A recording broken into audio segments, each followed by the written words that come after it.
পরীক্ষা তো একদম দরজায় কড়া নাড়ছে আর টেনশন বাড়ছে, তাই না? একদম চিন্তা করবেন না, পরমেশ্বর স্যারের মনের পাঠশালায় আপনাদের সবাইকে স্বাগত। আজকের এই বিশেষ আলোচনাটা কিন্তু শুধুমাত্র আপনাদের ফাইনাল প্রস্তুতির জন্যই। দেখুন, এই ভয়টা পাওয়া কিন্তু খুব স্বাভাবিক, সবারই হয়। কিন্তু পরমেশ্বর স্যারের মনের পাঠশালায় আমরা কি করি জানেন?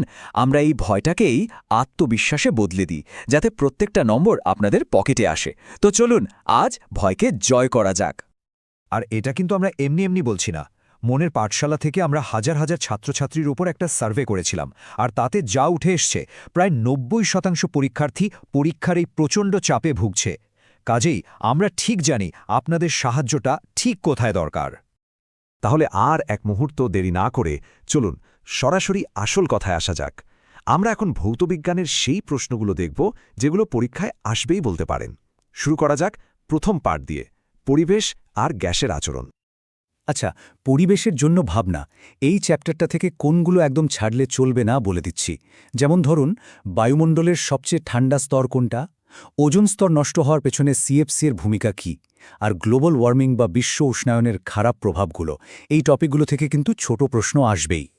এর সাথে স্থিতিশীল উন্নয়ন আর বায়োগ্যাসের মূল উপাদান কি, এটাও কিন্তু খুব ভালো করে দেখে রাখতে হবে। এবার আসি গ্যাসের আচরণে। এই চ্যাপ্টারের হার্ট বা সবচেয়ে জরুরি অংশ হল আদর্শ গ্যাস সমীকরণ, মানে ওই যে পিভি ইকুয়ালস টু এনআরটি। আর শুনুন, এই সমীকরণটা প্রতিষ্ঠা করা এবছরের জন্য কিন্তু মারাত্মক ইম্পর্ট্যান্ট, মানে এটা আসার চান্স প্রায় ১০০%। এর সাথে আরেকটা কনসেপচুয়াল প্রশ্ন, যে জলাশয়ের তলা থেকে বুদবুদ ওপরে উঠলে সেটার আয়তন কেন বাড়ে, এই প্রশ্নটাও কিন্তু খুব ভালো করে বুঝে নেবেন। ওকে, ফিজিক্সের প্রথম পার্ট তো গেল। এবার আমরা ফিজিক্সের আরও দুটো খুব স্কোরিং চ্যাপ্টারে ঢুকব। একটা হলো আলো আর অন্যটা চলতড়িৎ। সত্যি বলতে এই দুটো অধ্যায় থেকে নম্বর তোলা কিন্তু তুলনামূলকভাবে বেশ সোজা। আলো চ্যাপ্টার থেকে কি দেখবেন বলছি, নোট করে নিন। ১ নম্বর, প্রিজমের মধ্যে দিয়ে যাওয়ার সময় ওই যে চুক্তিকোণের রাশিমালা প্রতিষ্ঠা করতে হয়, ওটা। ২, আকাশকে নীল দেখায় কেন, তার ব্যাখ্যা। ৩, গাড়ির হেডলাইটে বা দাঁতের ডাক্তাররা কোন ধরনের আয়না ব্যবহার করেন। আর লাস্ট, প্রাথমিক আর পরিপূরক বর্ণ কাকে বলে। এই কনসেপ্টগুলো যেন একদম জলের মতো পরিষ্কার থাকে। এবার চলতড়িৎ। দেখুন, এই চ্যাপ্টারটা ৪টে পিলারের ওপর দাঁড়িয়ে আছে। কি কি?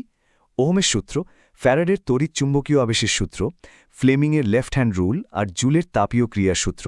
আমি বলছি, এই ৪টে সূত্র সংজ্ঞা আর ছবি এঁকে ভালো করে প্র্যাকটিস করে যান। এগুলোকে বাদ দিয়ে পরীক্ষায় হতে পারে না। বেশ, ফিজিক্সের সাজেশন তো কমপ্লিট। এবার চলুন কেমিস্ট্রিতে যাওয়া যাক। কেমিস্ট্রিতে আমরা প্রথমে দেখব ক্যালকুলেশন, মানে গণনা, আর কেমিক্যাল বন্ডিং বা রাসায়নিক বন্ধন থেকে কোন প্রশ্নগুলো না করলেই নয়। আমি জানি রাসায়নিক গণনার অঙ্কগুলো দেখলেই অনেকের ভয় লাগে, কিন্তু আসল ব্যাপারটা কি জানেন?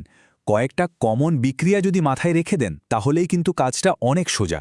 যেমন ধরুন, ওই ক্যালসিয়াম কার্বনেট আর HCl এর বিক্রিয়াটা, এই বিক্রিয়াগুলো যদি একবার ঠিকঠাক ব্যালেন্স করে লিখতে পারেন, দেখবেন অঙ্কগুলো একদম জলভাত লাগছে। আচ্ছা, এবার আসি পর্যায় সারণীতে। এখান থেকে তড়িৎ ঋণাত্মকতা বা ইলেকট্রোনেগেটিভিটি আর মোজলের ভূমিকা, এই দুটো টপিক খুব জরুরি। আর রাসায়নিক বন্ধন থেকে, ওখান থেকে আয়নীয় আর সমযোজী যৌগের মধ্যে পার্থক্যটা মাস্ট। তার সাথে CCl4 বা NH3 এর মতো কয়েকটা কমন যৌগের লুইস ডট স্ট্রাকচার আঁকা কিন্তু প্র্যাকটিস করতেই হবে, ওটা আসবেই। কেমিস্ট্রির প্রথম ভাগ তো হলো, এবার আমরা এর পরের পার্টে যাব, মানে ইন্ডাস্ট্রিয়াল আর অর্গ্যানিক কেমিস্ট্রি। এই জায়গাটা কিন্তু খুব মন দিয়ে শুনবেন, কারণ এখান থেকেই কিন্তু বড় প্রশ্নগুলো সেট করা হয়। ইন্ডাস্ট্রিয়াল কেমিস্ট্রি থেকে দুটো প্রসেস একদম ঠোঁটস্থ করে ফেলুন। একটা হলো সালফিউরিক অ্যাসিড বানানোর স্পর্শ পদ্ধতি, আর অন্যটা নাইট্রিক অ্যাসিড বানানোর অসওয়াল্ড পদ্ধতি।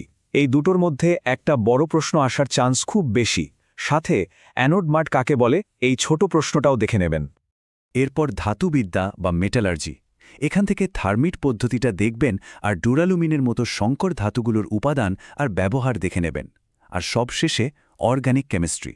এখান থেকে কার্বনের ক্যাটিনেশন ধর্ম আর IUPAC নামকরণ। আমি লিখে দিচ্ছি, এই দুটো টপিক থেকে একটা প্রশ্ন আপনারা পরীক্ষাতে পাচ্ছেনই, এটা একেবারে গ্যারান্টি। ওকে, তো এই পর্যন্ত যা বললাম সে তো গেল বইয়ের সাজেশন, কিন্তু এখন আমি আপনাদের এমন একটা কথা বলবো যেটা কোনো বইতে লেখা নেই। এটা হলো পরমেশ্বর স্যারের একটা স্পেশাল টিপ, যেটা আপনাদের পড়াশোনার পুরো অ্যাপ্রোচটাই বদলে দিতে পারে। আবারও বলছি, এই টেকনিকটা আপনারা কোনো টেক্সট বই বা সাজেশন বইতে খুঁজে পাবেন না। এটা এক্সক্লুসিভলি শুধুমাত্র আমাদের মনের পাঠশালা ফ্যামিলির সদস্যদের জন্য। আর সেই সিক্রেট হ্যাকটা হলো প্রশ্ন কমন পাওয়ার জন্য শুধু প্রশ্ন মুখস্থ করলে হবে না, প্রশ্নের প্যাটার্ন বুঝতে হবে। যে কোনো চ্যাপ্টার যখন পড়বেন তখন এই 4টি জিনিস খুঁজুন। কি? 1 সংজ্ঞা, 2 পার্থক্য, 3 ব্যবহার বা অ্যাপ্লিকেশন, আর 4 গণনা বা ক্যালকুলেশন। আপনারা যদি এই 4টে পয়েন্টের উপর ফোকাস করে যে কোনো চ্যাপ্টার তৈরি করেন, আমি বলছি প্রশ্ন যতই ঘুরিয়ে দিক আপনাদের কমন আসবেই। আর এই স্মার্ট টেকনিকটা কাজে লাগানোর জন্য আপনাদের একটা হেল্প লাগবে, তাই না? সেটার ব্যবস্থাও আমরা করে রেখেছি। পরমেশ্বর স্যারের নিজের হাতে তৈরি করা একটা এক্সক্লুসিভ নোটস আছে, যেটা আমরা আপনাদের জন্য উপহার হিসেবে দিচ্ছি। ডেসক্রিপশনে দেখুন একটা লিঙ্ক দেওয়া আছে, ওখানে ক্লিক করলেই আপনারা নোটসটা একদম ফ্রিতে ডাউনলোড করে নিতে পারবেন। সবসময় মনে রাখবেন, মনের পাঠশালার মোটো একটাই, don't study hard, study smart. অর্থাৎ গাধার মতো খাটুনি নয়, স্মার্ট ওয়ার্ক করুন। এরকম আরও স্মার্ট টিপস আর স্ট্র্যাটেজি পাওয়ার জন্য আমাদের চ্যানেলটা অবশ্যই সাবস্ক্রাইব করে রাখুন। আপনাদের সবার পরীক্ষা যেন খুব ভালো হয়, এই শুভকামনা রইল।